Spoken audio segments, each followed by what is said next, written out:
We are now recording. Let's get started. All right, so you guys are section 1. Let's go to table of content. All right, and here we are now, you guys. So just a few reminders. Exam 1, right? That's on Tuesday, or sorry, Monday for you guys, right? So it's closed notes. You're allowed your cheat sheet, right? Any questions about that? So it'll be the full lecture. A study guide? No.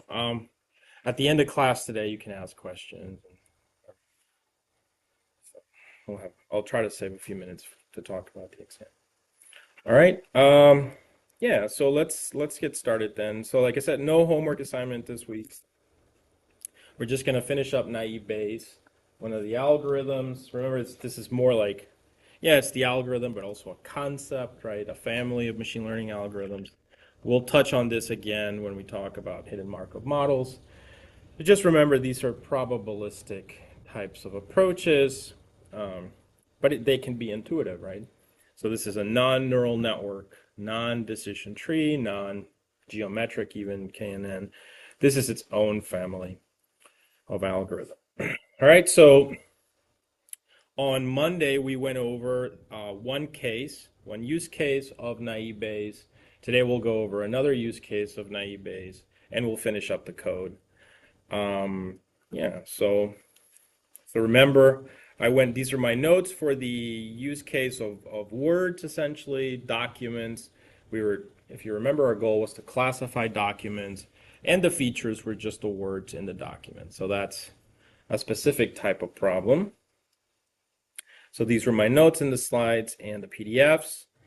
And then here we have the code. So I'm going to click on the code, and we will finish this Jupyter Notebook today, go over one use case.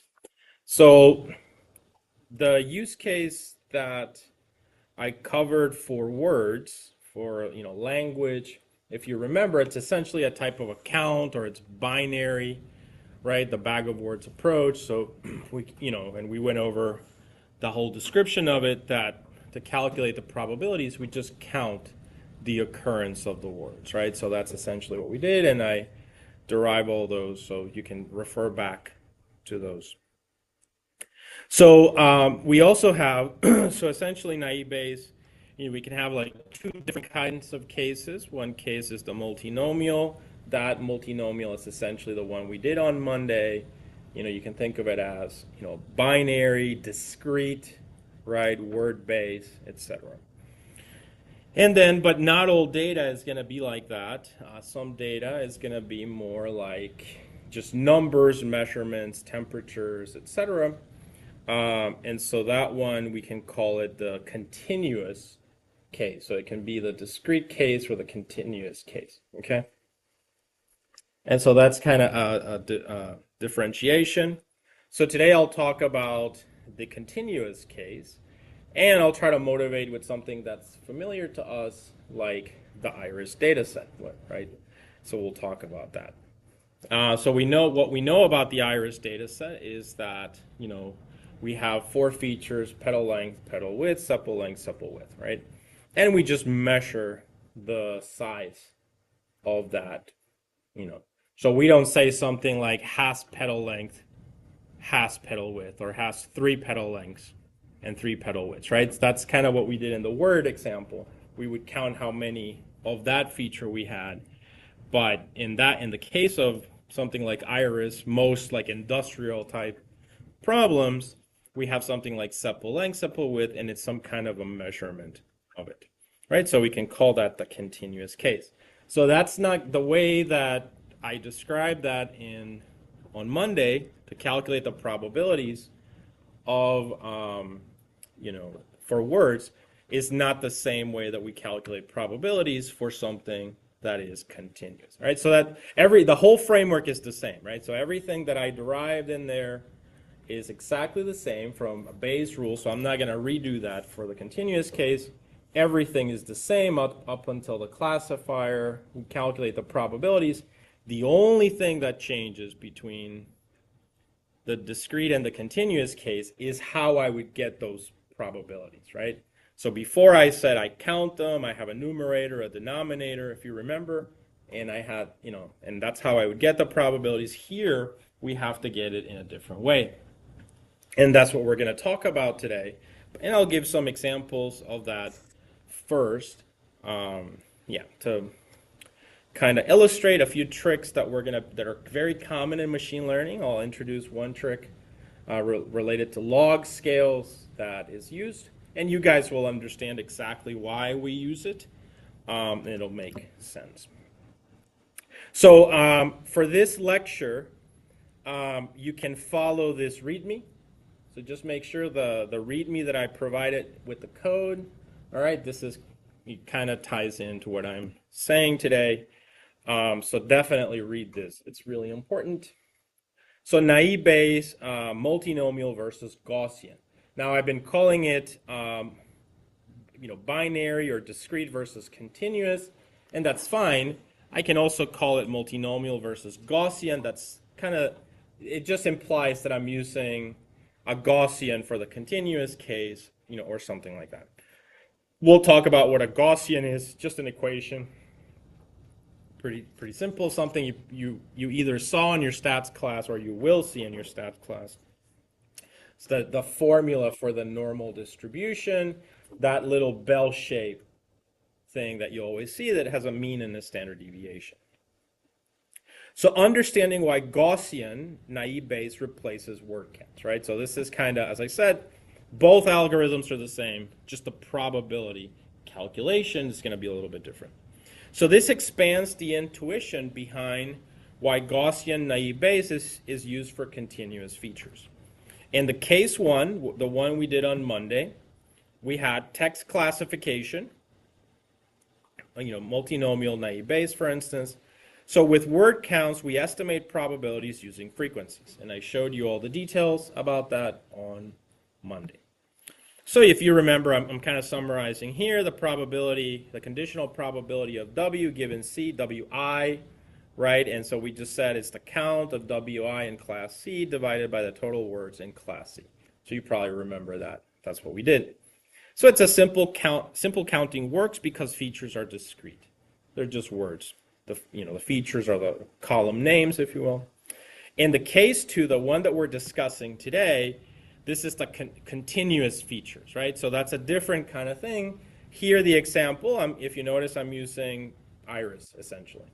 So I have petal length, petal width, sepal length, sepal width. I can't, as I said, just count how many petal widths I have, right? That's not a concept. Instead, I have to take measurements of it.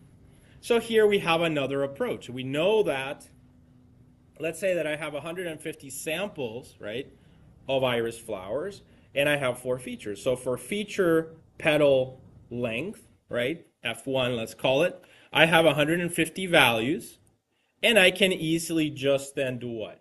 Look at all 150 values, take the mean and the standard deviation. Do you guys understand? In this room, right, we've talked about this example many times. I can represent you guys as 2 features, right? Age and, let's say, weight, right? So those 2 features. So you are, if I'm doing that, you're in the continuous feature space, right? And then I can say, okay, I have, let's say, 30 of you in here, right? I think all of you, you're not all the same age, but if I took a mean of your ages, it would probably be, let's say, around 22. Do you guys see that? With a standard deviation of probably 1. It wouldn't be a standard deviation of 15, right? We don't have that spread of ages. So most of you are 21 to 23, something like that.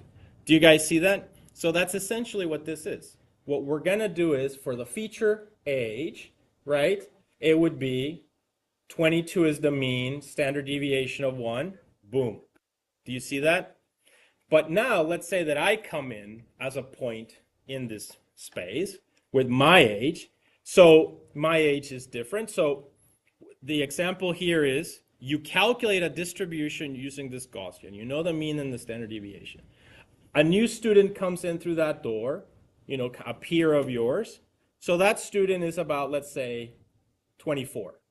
That student You take that age, plug it into the equation of your means and standard deviations, and the equation returns the probability. What probability? The probability that that student belongs to that distribution. So if that student is 24, let's say the model will return a probability of 0.05. Do you guys understand? I immediately get a probability of that student when I plug it into this distribution. Make sense? Now I come in, and remember, that student's probability was 0.05. That's important. Now I come in, right, and I plug in my age into your distribution, and guess what's going to happen? It returns a probability. Guess what that probability is going to look like? What do you think that probability would be? The student was 0.05, right? Now somebody like me comes in, a professor. What do you think the probability would be there? And keep in mind, the probability is simply saying this is the probability that this student belongs to this distribution. So obviously my age is far different than you guys, so my probability would be something like 0.0000005. So who has the highest probability, the student or me, of belonging to that group? What's the higher probability? 0.05 or 0.000005? 0.05, right? That's a higher probability. So it tells you automatically that student is closer to that group than, let's say, the professor. Do you guys understand? So that's it. That's the trick. And so you just need a mean, a standard deviation, plug it into this magical equation, right? The Gaussian, amazing equation. And then now you're done. Every time you get a sample, run it through that function, now you have a probability. How amazing is that? And how do you calculate this? Essentially, you have 4 features, right? So for every feature, you take that column, let's say 150 samples, add them divided by 150, that's the mean, right? And then there's a formula for the standard deviation. Do you guys see that? So you do it for F1, F2, F3, F4, and now you have a mechanism that can always calculate the probability of that sample. So before, remember, we were calculating by doing all these counts and accumulating that in little tables. Now we just have the Gaussian function and these means and standard deviations, and then again, we have a mechanism that gives us probabilities. That's the only thing that's going to change, okay, guys? Does that make sense? That's like the key difference in this approach. Any questions? No questions? Makes total sense. I could do 3 questions about this on the exam. All right, so yeah, but I'll do some more examples of this to kind of formalize it and illustrate it more. But yeah, that's all I want you to understand. So so I have 2 examples, one for the word case and one for the continuous case. The only one I'll do in class is the continuous case, so I do think that's the one you would actually use more. But, you know, the other one you could use as well, but you should know the difference. All right, so essentially in the continuous case, case 2, right, we have these values, let's say, for instance, the iris data set. So we can say, for instance, that you cannot count how often 5.4 appears, right? That's not intuitive. Continuous values almost never repeat, for instance. So instead of frequencies like we did on Monday with the word counts case, you must use a probability density model. This is called a PDF, probability density function, just fancy terminology to indicate what I just described, right? Now, if you remember, naive Bayes still assumes this, right? So I derived this, the prior probability and the likelihood, right? So this is something we discussed on Monday. It's still the same thing. You know, remember, it's the multiplication. Do you guys remember that? So we said we make the independence assumption. So F1, F2, F3, and F4 are independent. And then we just take the probability, let's say, of F1 given the condition times the probability F2 given the class, and so on. So this is still the same, but each of these probabilities must now handle real numbers instead of these frequency counts that we were talking about on Monday. Okay? So to handle that, we have this idea called the Gaussian. Um, so it's equivalent to the counting approach, but it's the Gaussian is the continuous equivalent of counting, right? So for that case, so we assume in statistics you always have to assume that the data has some kind of a distribution. Most things in the world have what is called a normal distribution, so we just assume that. So for all of you guys, there's a mean, there's a standard deviation. That's the example 22, and you have a spread, right? So this looks complicated. That's all it says. So instead of counting, we compute mean and variance and evaluate this equation. And if you notice, the probabilities that we were calculating before, right, when I did this on Monday by doing something like this, now it's being done by this equation. And like I said, I'm pretty sure if you've taken your stats course, how many of you have taken the stats course already? Yeah. So you must have seen this. I mean, this is like classic, right? The Gaussian function, the normal distribution. So you've seen this equation before. And that's all it is. It's an equation, it's a function. Keep in mind, so it's like 1 over square root 2 pi, variance square, exponential, and then this is negative, and then x minus mean over 2 times the standard deviation square, and so on, right? So that's all it is. So in the case that I gave you of you guys as 30 students, and I said the mean is 22, so where does 22 go? Right there. Do you guys see that? That's it. That's where 22 goes. Where does the standard deviation that I said, you guys were probably between, 1, 2, something like that, right? So that would be 1 or 2 or whatever it is. And then this is the same number. Pi is just 3.14 and so on. So essentially, you just have to use this equation as is, but the magic of it is that it gives you this probability. Now, remember the case where I said, and then I come in and I plug in my age, right? And what is the probability that I belong to that group? Guess what? That's just this value here. Do you see that? So then, that's it. So we will code this function in Python, and then we will just use it essentially. So this is the same purpose as word likelihoods, just adapted for the continuous data case. Okay, so now you know how to handle both cases. So the key insight, yes, Gaussian naive Bayes is the continuous analog of the multinomial naive Bayes. Words, require counts, and these are categorical probabilities, how we compute them. But in iris, etc., it's more continuous, so we need a mean and a variance, and it's called a Gaussian densities, essentially. Okay? But we still compute the exact same thing, the probability of the classes, and, well, it's written better here, so probability of the classes, and then times the multiplication of all the probabilities of a feature given the classes, which is called the likelihood. So only how we calculate this little piece here changes. All right, so we've talked about this and so on. Does that make sense, guys? All right, so we'll do an example of this. Now, the example that I covered on Monday, the word count, so I put together this little code here. I'm not going to go over it today.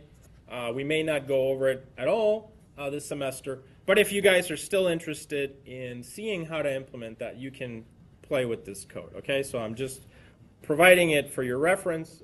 I just, not going to cover this one today because I want to focus more on the other case, right? So the Gaussian.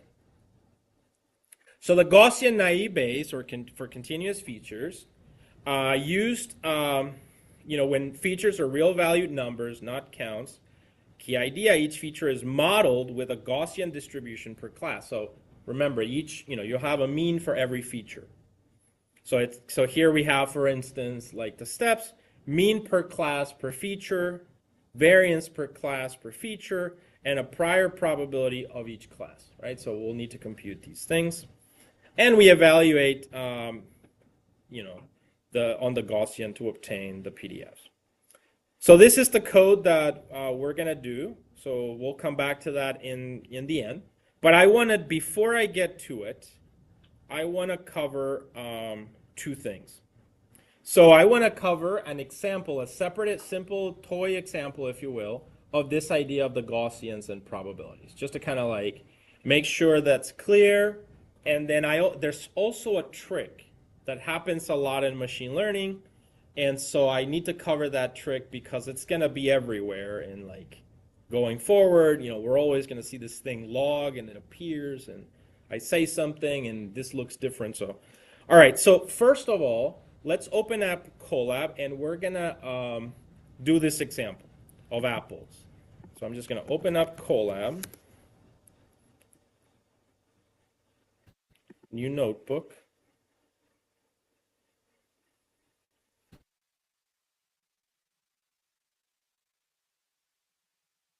Okay.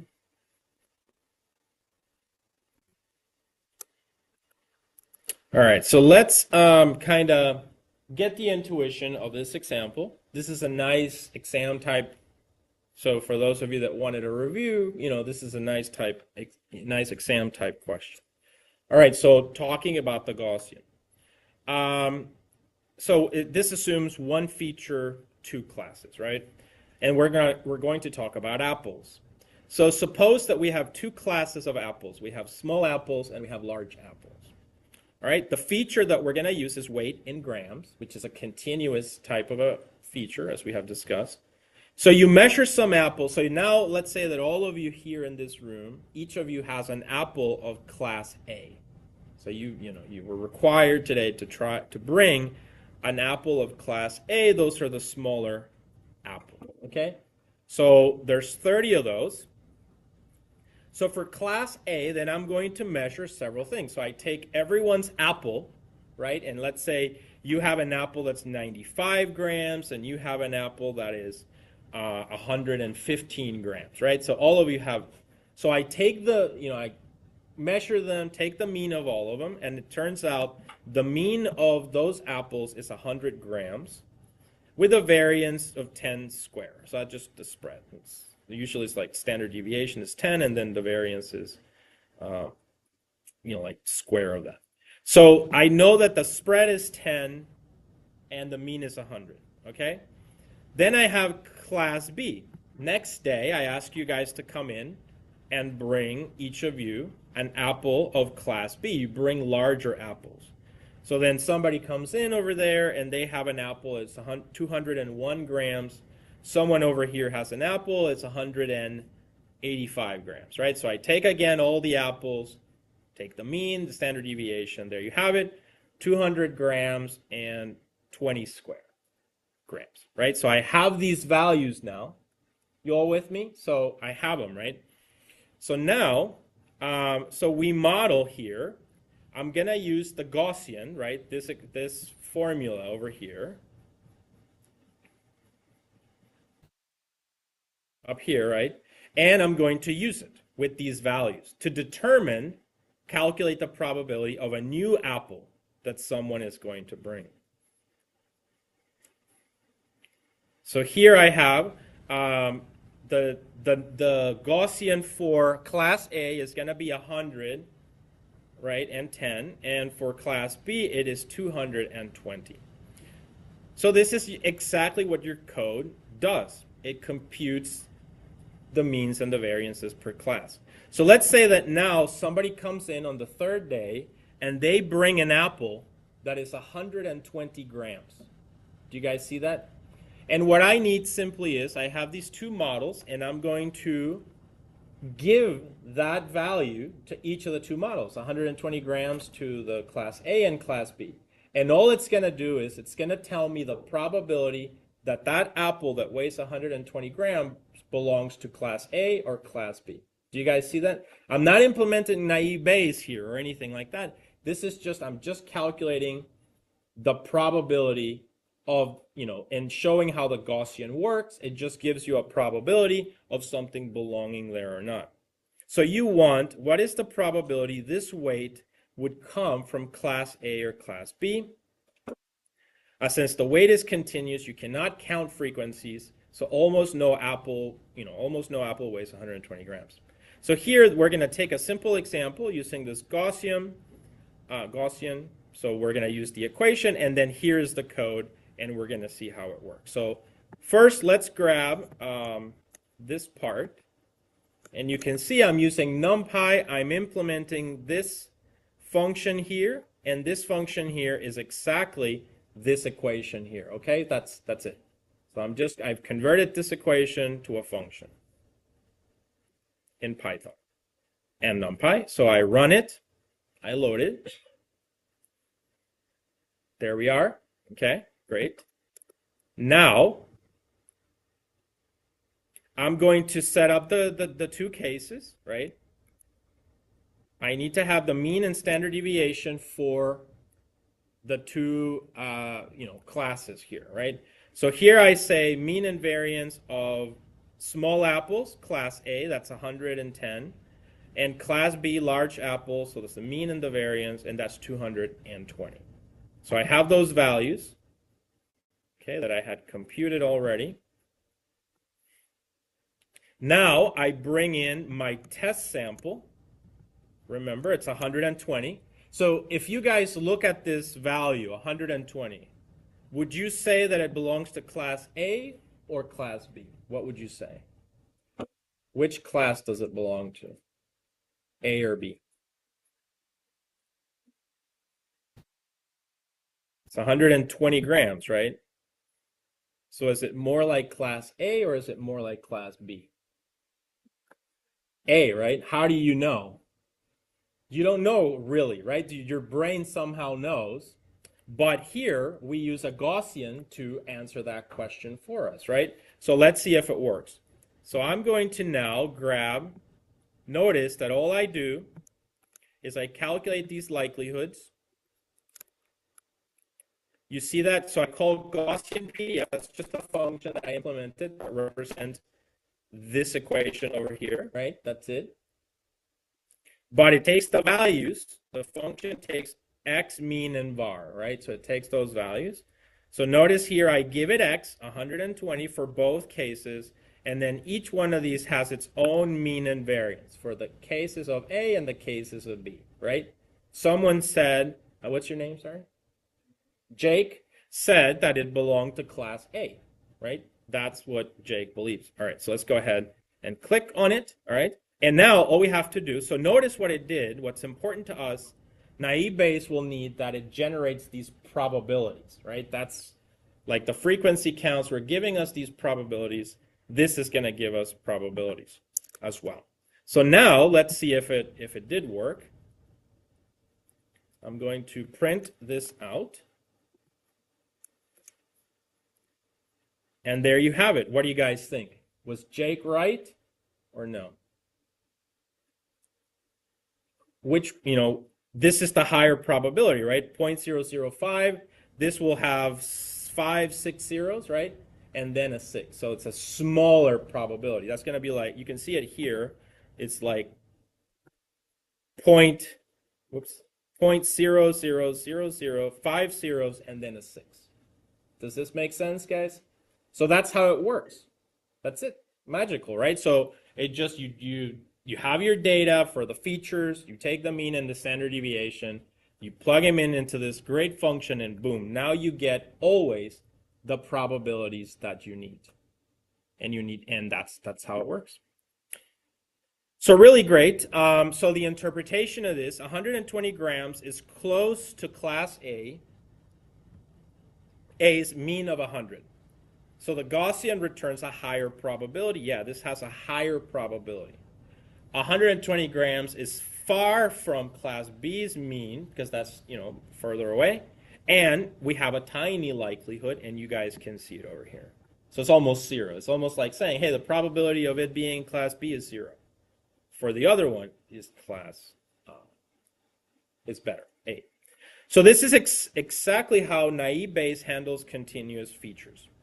So the final takeaway, again, is the Gaussian replaces word count probabilities by giving the likelihood of a continuous value under each class. Same algorithm, everything I derived, just the calculation of the probability is a little bit different. However, so that concludes that demonstration on the Gaussian. Are there any questions on that or how the probability is calculated? All right, great. Now, this actually is a nice segue into the next section. So let's take a look at the answer that we got. Look at these values. 0.0054 and then point with 5 zeros and a 6 or a 1 or whatever it was, right? If you guys remember, now that was just Gaussian. Now we're going into naive Bayes again. So the calculation of naive Bayes said that we had to do this, remember, guys? This multiplication, right? I even gave you this symbol, it's a multiplication. So I have to multiply all these probabilities. Do you guys see that? All these probabilities have to get multiplied. So think about this. So now somebody, if you have a calculator, do me a favor. Multiply, let's say that the two probabilities I'm looking at that I have to multiply are 0.0054 times 0.000012. If you multiply those two numbers, what do you get? What do you think? It's like a tiny, tiny number, right?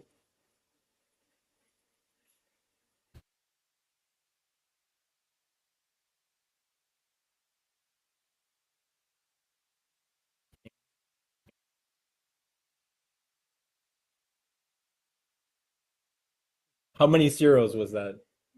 Many. Yeah, exactly. So, and now remember that our equation says that it's all of them, right? So all of them. So now that's just two. What if I had a third one and a fourth one? You see the problem? Eventually that number is essentially what? Zero, right? Do you see that's a big problem? Machine learning has been dealing with this problem for many years. The ideas are great, but you would get this 000. Neural networks have this problem. We'll talk about it later, like in the third of the semester. Deep learning had this problem, right? So it's a common problem here in naive Bayes. So there's multiple solutions to this. In the context of naive Bayes, this example, it like the math looks hard, right? We see this thing and it like, oh, ugly math. But actually, if you understand why we're using it, you see that it actually makes total sense and it's a really great idea. So I'm going to show you now a little trick that you usually have to do to deal with that problem of these numbers being multiplied and becoming very tiny. And that's essentially, and you may have seen this, I mean, this is something you probably saw in high school with logs, right? And the transformation that logs do to numbers, okay? So we're just going to see this example, and it's something that is going to come back as we deal with this problem of very tiny numbers that have to be multiplied. So I did provide an example of this here, okay? And as I said, this is not even part of the algorithm. This is a pure mechanical thing we have to do to deal with this problem. We just want to multiply the numbers, but unfortunately, those multiplications end up being zero because they're so tiny. So this is a simple example why multiplication can become addition when using logs. Okay, so that's essentially what we're going to do. We can the computation still gives the result that we want. We change the numbers, yes, but we deal with some problems. So this shows a tiny runnable Python example that demonstrates how multiplying probabilities is equivalent to adding their logs, essentially. So that's the trick. So for instance, here we have the intuition. So we have small probabilities, as I just described, which multiply into even smaller numbers. This happens a lot. 0.5 times 0.5 is like 0.25. And you keep doing that. You keep adding zeros in front of it. So small probabilities multiply into even smaller numbers. Logs prevent this problem, this called underflow. So essentially, we have this case, A times B times C. But if we use this function called log, as it turns out, the mechanism can be transformed into an addition. So it's still A, B, C, but now we can do log A plus log B plus log C. Do you guys see this? So this is usually called log probabilities instead of just probabilities, and it just gives you this nice mechanism that is now adding. So remember, if you had that tiny, let's say you had a 0 before, you multiply, that times everything else, everything becomes 0. Here, you have a 0, it's just ignored. Do you see that, for instance? And so that's a trick that we can do. Does this make sense, guys? So you'll just see me whenever I have a problem like this. Let's just put that number in a log, and now we can add those instead of multiplying. So both methods give the same ordering, and the log version is numerically safer. And when you're dealing with machine learning, we have to do a lot of tricks to make sure that it's stable, right? And things like that. That the information is meaningful, and this helps with that. So we have two cases here. I'm going to do another example, and we compute which class is more likely using the direct multiplication or the log plus addition. And you will see that both cases, although the numbers are different, give the same result. And that's really all we care about. It's like we can have an analog that is more stable, but it would still provide the exact same result. That's it. That's like the little trick. This is used. ChatGPT used this, right? ChatGPT has something called reinforcement learning. It used a method called PPO that it was used to train it, the final part, and it uses this little trick in there, the log probabilities. So it's very prevalent. All right, so we're going to take a look at this code, this little example, all right, just to kind of illustrate. So I'm going to do this. I can still use this Jupyter.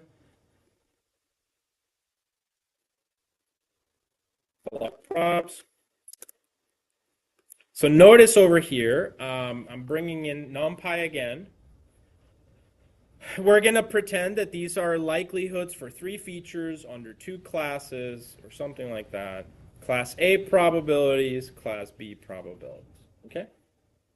Notice the values. So we would have to multiply them, right? That's kind of the idea. And then when we multiply the values, we say something about the final probability. So let's do method 1, multiplication. So if you notice here, I'm going to take the probabilities in A, the probabilities in B, and this np.prod is just a multiplication, so I'm doing 0.2 times 0.5 times 0.1. I'm multiplying these values. Okay, and now I have prod A and prod B. Oh yeah, I didn't run this. So run that one. Okay, so I have those as multiplications. Do you guys see that? Okay. The equivalent, and I can print the values.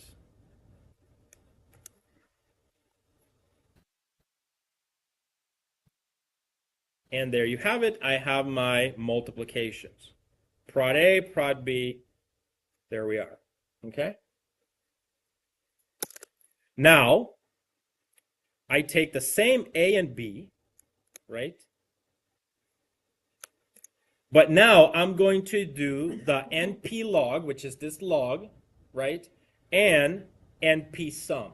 Okay, so it means I add them. So here, for instance, when I did prod, remember, I was doing, for A, I was doing 0.2 times 0.5 times 0.1. Does that make sense, guys? That's what I'm doing, okay? For that case, 0.2, 0.5, 0.1.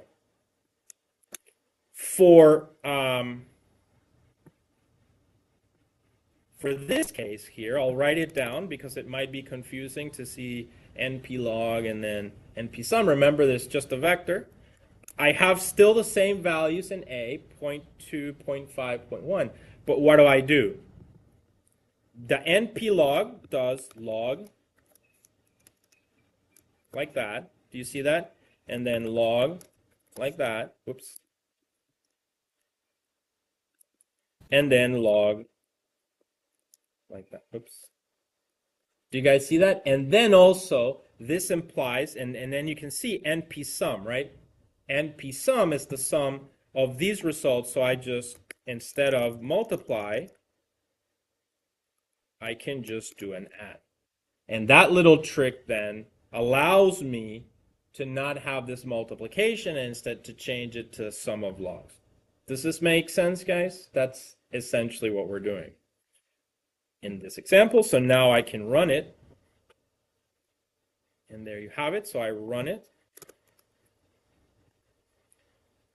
And then I can print these values. These are the log ones. And there you have it. And notice that the values are different, right? So minus 4, 6, minus 5, 11. They have nice properties. Do you guys see that? We didn't like this property of how many zeros is that, right? All that. That is the thing that it was causing problems, underflow problems. Here we have actually 4.6, no exponential, nothing like that. We have a 5.1, they're negative or positive, and so on. Okay? So you can see the numbers are transformed, and this just makes the process better, essentially. More stable, as it's called. So now if you notice, just to finally wrap up this example, we can compare the decisions. So if we just use the multiplication approach, this one over here, multiply, or we use the log part with the sum, the equivalent of it, right? So notice here all I'm saying is either, multiply or log. It's an if statement, so if prod A is greater than B, then it's A for both cases. So if you notice, in both cases, what do you get? A. You get the same answer even though we computed it with two different methods.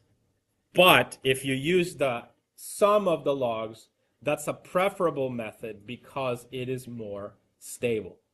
It could happen, in fact, that here is a simple example, but once we implement this in naive Bayes, one doesn't work and the other one would. Do you guys see that? Because the probabilities are too tiny, too many, and so on. So it just becomes one would actually run, the other one would not. Any questions? Pretty easy. All right, so given those two examples, we are now ready to to finish, right? To finish the code. So implement the full code and, have our results. So you can see here the answers, zeros, this, A. So the takeaway, just to kind of conclude, multiplying three small numbers gives tiny results. Taking logs turns multiplication into addition, avoiding tiny values. The final comparison is identical.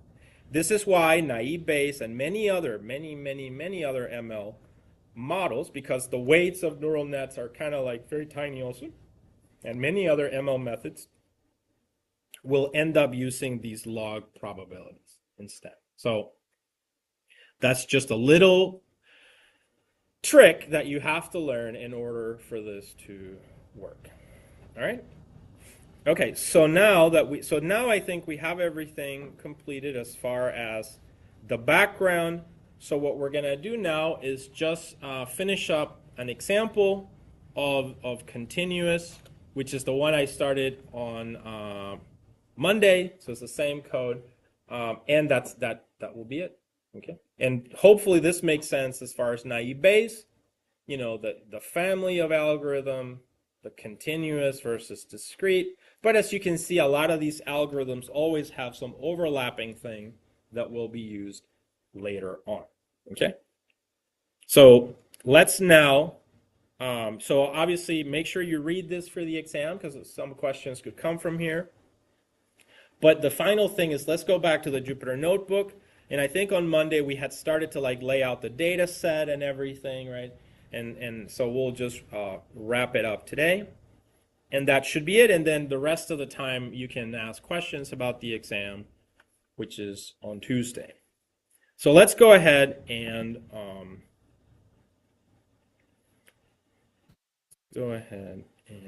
going to open a new Colab.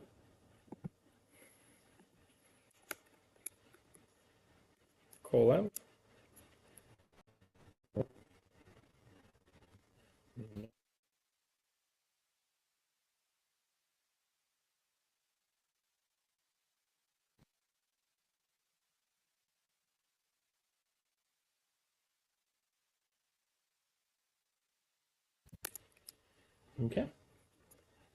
All right. So the example here, I'm not going to use iris exactly, but I'm going to make it similar to iris just so that it's consistent. Remember, this is a continuous example. So I'm going to bring in some libraries here. So the familiar NumPy, sklearn. I'm going to use data sets, also train test split, as usual.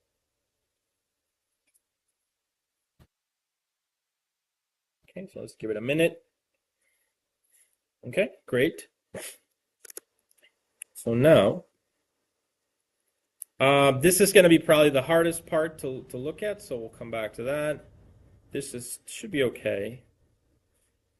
So we need to first train, right? Which is going to be computing some kind of a set of probabilities. And then we're going to use those to use naive Bayes to do the calculation and predict the class. This is the Gaussian, right? The thing I just demonstrated. Okay. So it's just written in another way, but it's the exact same thing. But let's start here, I suppose. So let's start with the data. And then we're going to fill in everything that's missing. So I'm going to go down here. Okay. So I'm going to use this module data sets, and I'm going to create essentially kind of random data. It's not really random because it's random, but the values do align to the classes. So we should be able to, so it's like iris. I'm going to ask for 150 samples like iris, 4 features like iris, but only 2 classes instead of 3, and some kind of random data where the features for class 1 have kind of their own distribution, and then the features for class 2 will have their distribution. So I create my X and Y here. You can see that. This down.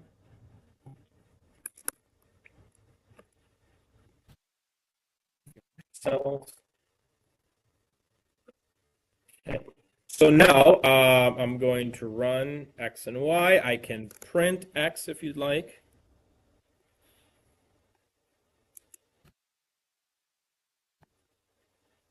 You can see those are the values in there. We can print a shape. You can see it's 150, 4, right? So it looks like iris, but it's just different data. And if we do Y, it should be 150 samples. So then we do the train test split, which is this one. Same as usual, we give it X, Y, we split on 2080, right? And that's going to give us our X train, X test, Y train, Y test. So we have that available. All right, so now this part is where we're going to calculate the probabilities and everything, or the means and the standard deviation. So I'm going to take, notice here, I'm going to give it X train, Y train, right? I give it these values, right? And it's going to calculate the list of classes, which is 2, the means and the variances, the priori that we talked about related to the probabilities, okay? But I haven't defined this function, right? So I need to create function train. So I'm going to do that here. So I can just look at the code up here, and I have my function train. I'm going to copy this.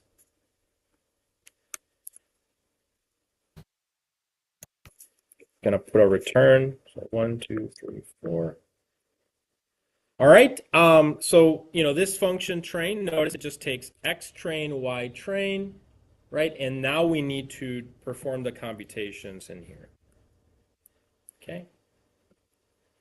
So let's take a look at like the first 3 lines here. We're going to debug them and see what they are.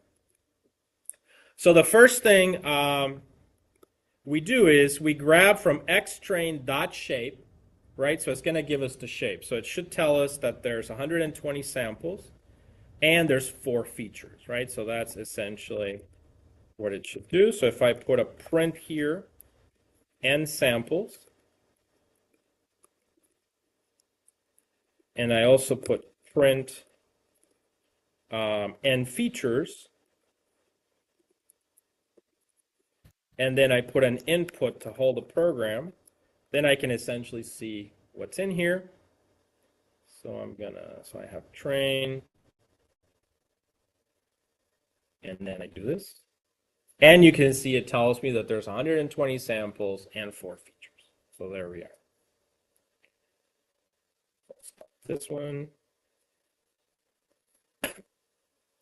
Can take this out, so I know those values. Then the next thing that I'm going to calculate is the list of classes. So I can use NP unique from ytrain, and this is just going to tell me that there are the classes and the number of classes also by calculating the length. So I can print those parameters. Okay, print list of classes, right? And also n classes.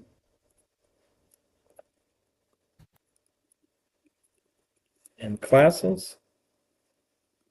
Okay. And now I put an input to hold the program, right? And it should tell me 0 and 1 probably and 2 classes. So we can run this one. And there it is. The classes are 0 and 1, and there's 2 of them. Okay. So that's done. Pretty simple. All right. The next step then is here. We calculate these means and these standard deviations, right, that we're going to use with the Gaussian.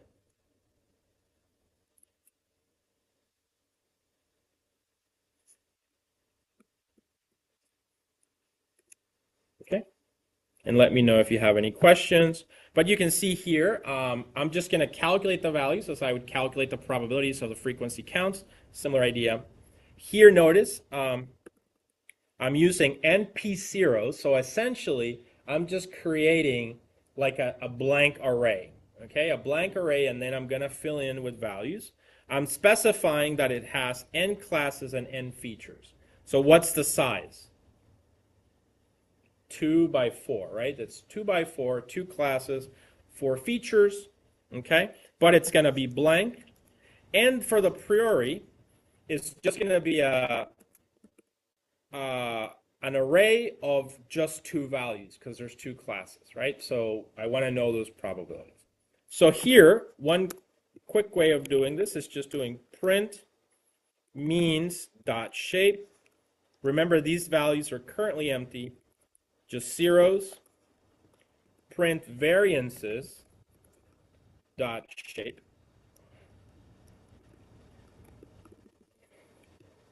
Print priori dot shape. Just like that, okay, guys? And I'm going to put, as I said, a input to halt the program.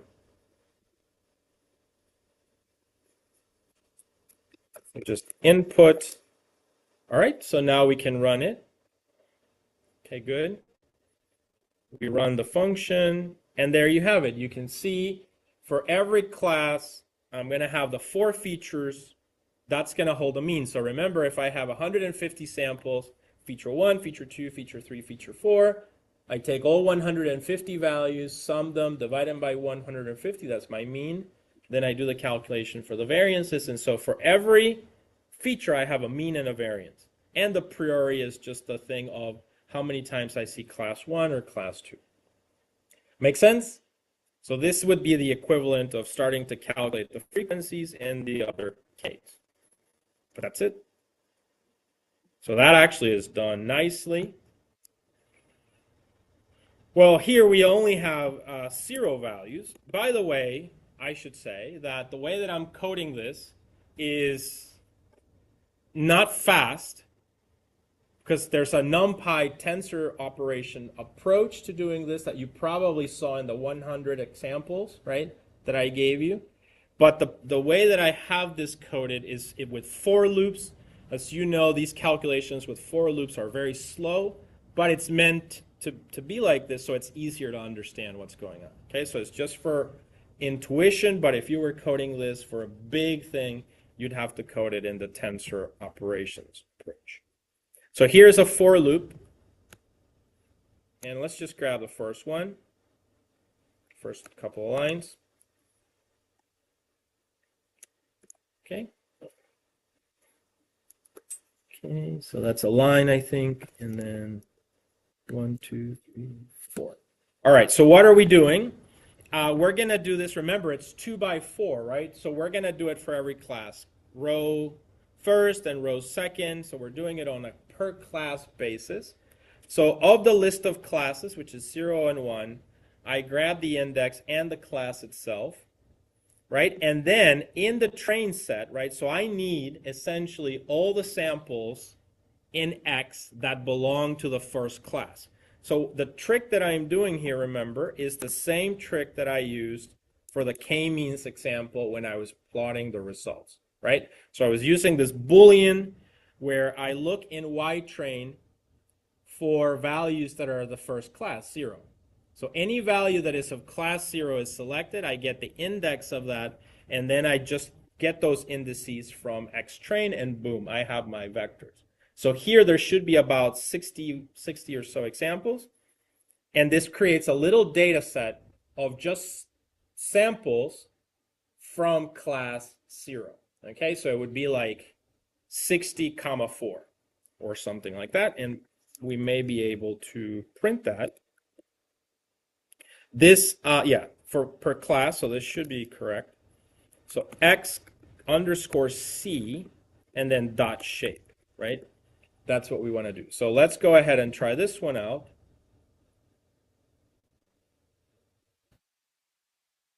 And there you have it. It is 61 comma 4. Oh, I didn't do the input. That's why it printed both, but actually that is okay. I'm glad it does. So you can see here, it printed both. Does this make sense, guys? So in one iteration, I grab all 61 samples of class 0, and the second iteration, I grabbed all 59 samples of class 1. And now I just have data of one class or the other, and boom, I can calculate the means and the variances per class easily. So that's really great. That worked out nice. So then I'm going to remove the print. And now that I have that, right, I have the data, the next step then is to calculate the means and the standard deviations for that given data, XC. So X per class. So here I grab X per class, let's say the 61 or the 59, and notice what I'm doing here. I'm just taking out of XC the mean or the variance on axis 0. When we say axis 0, what do we mean? Across all the rows. That's all it means. If you said axis 1, you're making a mistake because you would take the means across the columns, and that's not what you want to do, right? You want it across the rows. So then X mean, so that's it. Here now I've populated the values of means and variances, and that, remember, this is just a class, either 0 or 1, and here I'm just plugging in the result vector, which should be a vector of 4, okay? So now these are still going to be 2 comma 4. Got it? But now the values are calculated correctly. Any questions on this part, guys? Nope. All right, perfect. So yeah, so that's it. This is like the hardest part, in my opinion, of this idea, right? Calculating the means and the variances. These are the likelihoods, as was stated, because it's related to the features and the classes. And now we do the priori, which the priori was just a vector of 2, and all we need to figure out, if you remember, is the classes. So we just need, for that given XC, either 61 or 59, how many samples we had, right? So we have 120 samples, I believe, total, and then we have 61. So it's 61 divided by 120, or it's 59 divided by 120. Do you guys see that? And that's it. You just calculate the number of samples that belong to class 0 or the number of samples that belong to class 1, and then it's a probability. This is more like a count, like in the previous example. And that's it. If we do this, we've got our values, for naive Bayes. No error so far. Okay. So good. That's done. And now all we have to do is return all these values so that we can use them. So remember, this is going to be called the training loop, because this is the loop where you're just learning from the training data so that you can later apply it to the test data. All right, so there you have it. I have a return list of classes. I got it up here. The means is this one. The variances is this one. The priori, and so on. We completed the whole thing. If you notice, it's exactly the same as the one we derive on Monday, but we just have to use the means and variances because of the Gaussian, which I already discussed. All right, so now the model, guess what? It's trained, right? So I got all the parameters. So now I can go ahead and do the last part, which is predict, and then we can measure performance. Okay? So to predict, I'm going to need to use that Gaussian function, so I need to add that in. Right? So I'm going to create this little function called predict test. If you notice, predict test just takes x test, right? So that's just all the x values, right? All the test values should be 30, I believe. List, and I give it these parameters that I just computed here are being passed now here to the function predict set, and then that's going to give me my predictions for every test sample. And remember, if I have x test, I also have y test. Y test has the labels that belong to x test, so I can compare y pred to y test. But we need to define predict set first, so let's do that. So predict set. Write it here, and that's a simple one.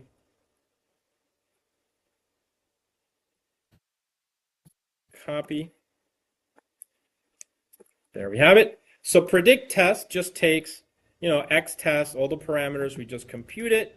Notice it just creates a list comprehension. We have a for loop, right? So for x in x test, what does that mean? I have x test is 30 comma 4 probably. So you grab every x sample in x test, right? You grab it. And so now you plug it here into a function predict that I need to calculate. Okay? And I need to provide list of classes, means, variances, priori, all the parameters that help define the algorithm. All right, so predict is going to have the naive Bayes logic, but I'm just passing it. So notice this function will return just one class. So essentially, this function is so I can do for all 30 test samples, but essentially I'm going to have another function that just computes for one test sample. Takes the relevant information for one test sample, provides the predicted label, and then this y pred vector is going to be a list of 30 predictions, okay? And essentially, once I have that, I just return y pred vector converted to a NumPy array. And that's it, okay? That's it.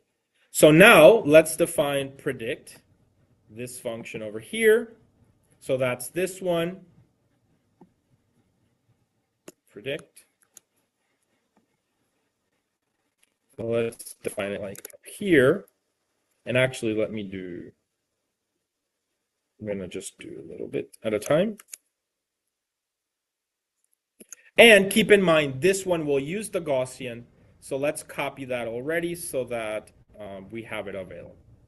So I won't define this one because it's the exact same one that we talked about in the README. If you notice, it's the same, the same equation, right? If you guys remember that equation, the normal distribution equation that we talked about, right? Just broken out into parts. So that is done also. So now we're essentially at the end. We just have to define this last function, which now does the naive Bayes algorithm. So predict gets one test sample, X. This is the equivalent of my analogy of you guys being, a distribution of ages, right? So mean was 22, standard deviation was 1. I come in, for instance, I plug in my age, so that's what this is at this point. So we want to just, bring that in and compare, right? But it's, the whole sample. Okay, so I'm going to accumulate the results in this list. Okay. So let's go to predict here. Now I need to calculate so I'm going to do this part here. I'm going to calculate the posterior probabilities for each class and select the most likely class, right? So I need to have a vector of 2 probabilities, right? Just to say which class this sample belongs to. So notice here again, I have 2 classes, list of classes. Okay, so I'm iterating through it. I grab class 0, then in the second iteration I grab class 1. Notice over here that I'm starting to use this idea of NP log. Do you guys remember that we talked about NP log, right? Instead of having multiplications of little tiny numbers, we use logs and addition, right? So that's why you're going to see me, instead of multiplying, now summing the values, but it's going to be in the log scale. Okay, so you can see the first use of log. So I grab priori, right, which is the class. So essentially, if I go back to the README,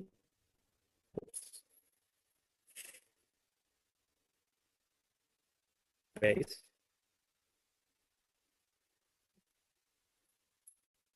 So I'm trying to implement now this one, right? That's the naive Bayes algorithm, if you remember. And this one here is what I'm trying to implement right now. Do you see that? That's the priori, the probability of just a class. So you can see me, I'm getting that value essentially for that class, and I'm making it log. Okay? Very good. Then I grab, so let's grab these 2 together. Okay? And you can see here now, I'm doing the posterior, right? Posterior, or the likelihood, that's this part here. The multiplication of all the individual probabilities for the classes that we talked about. So that's it. So I'm grabbing, why is it? Because I grab the X sample, X1 sample, so X, right? The parameter, the feature in this case, because I'm doing it, even though it's a vector, I'm doing it for each of the features. And it's per class. All right, so I'm doing it means and variances for that I have calculated here. So now, and this is the index also, the class. So I have my Gaussian here, okay? Gaussian. Okay.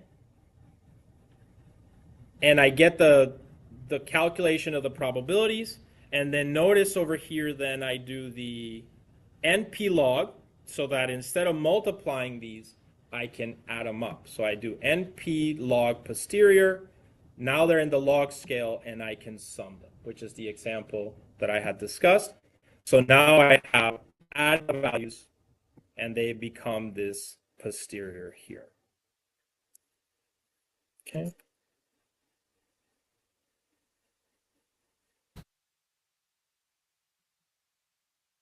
Now, and remember, I should state probably, just make sure it's clear, do you guys remember the shape of means and variances? 2, 4, correct? Do you guys remember that? It was 2, 4.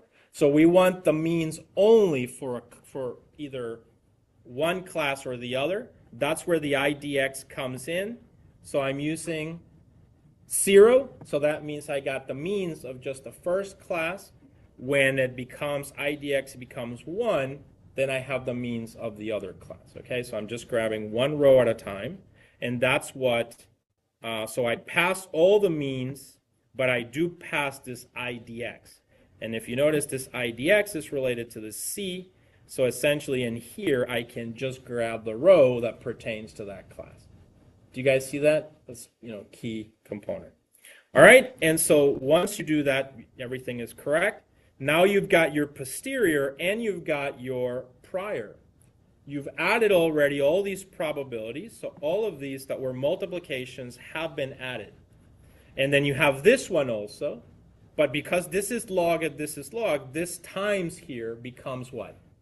A plus, right? You all agree? I made this PC also a log that you can see here. Log, so I made prior, and these are obviously log and added, so all that's left is, guess what? I add posterior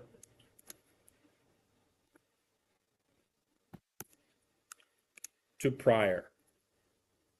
Posterior to prior, and guess what? Now I have the probs per class, okay? So I have the probabilities per class here.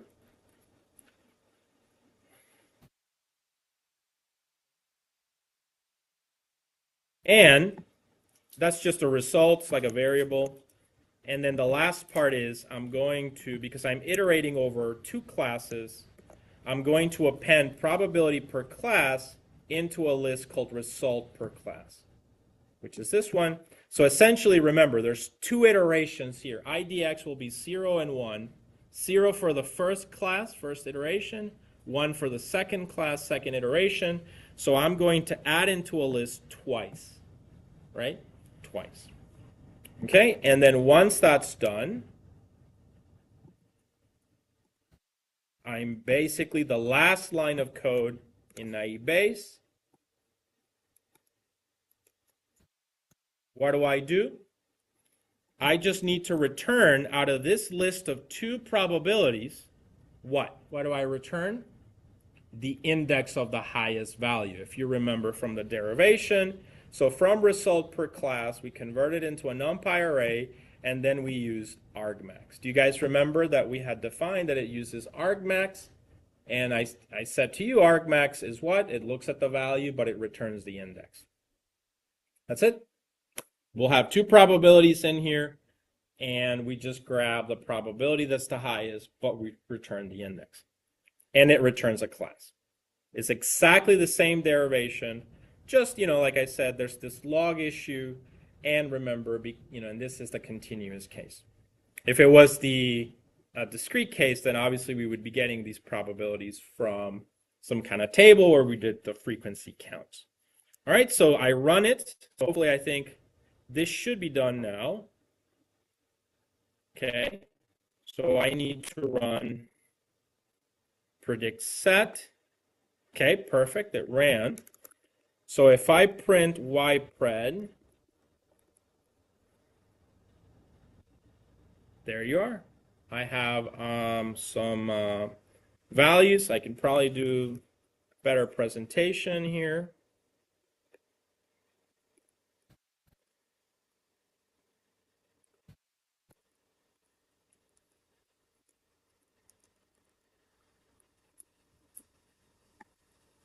Okay, it looks, oh, yeah, it looks the same actually. Why?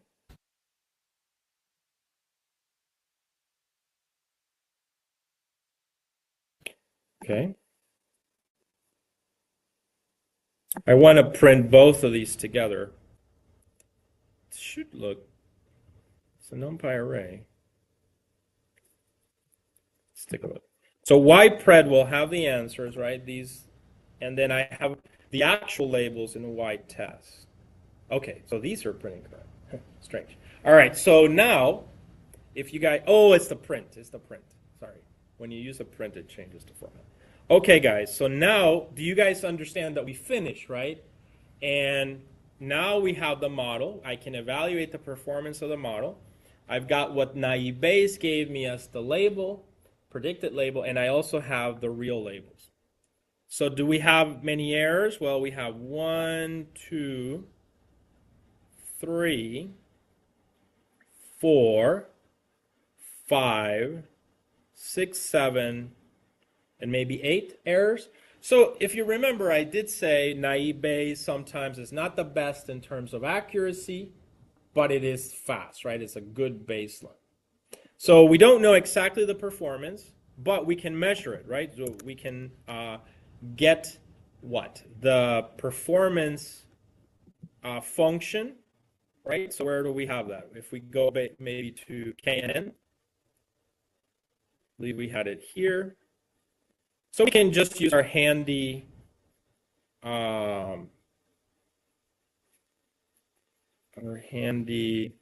this one, right? This function. We'll need the libraries, but let's add this function and let's measure the performance. So I can do that. I'm going to need those libraries from sklearn. Top, probably these. Oops. Okay, so we run this, so that brings in the libraries. Then we load the function, no errors, good. And now all we have to do is use the function, right, so that it prints the results. And it's going to tell us how well or badly it performs. So this is going to be naive Bayes.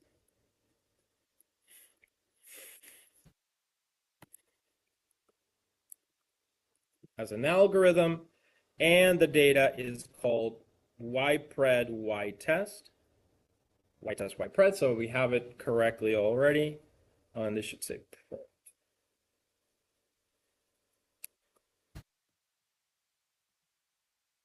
And there you have it. So we had a F measure of 0.72. Not too bad, right? Do you guys see that? Now remember, this is not iris, right? I didn't use iris. I used another data set. But you can definitely see it learned. I mean, F measure of 72 is still decent. That's it. Does this make sense, guys? That's the naive Bayes algorithm. As you can see in both cases of the continuous and the discrete. You've used it many times in KNN, sklearn, right? What's important to take away from this, right? Understand the logic of it, the probabilistic nature of it, right? The computation of the probabilities. We will use some of this framework again as there, like hidden Markov models and other, many models are probabilistic. So this is, yeah, so that's it. I mean, we finished this algorithm.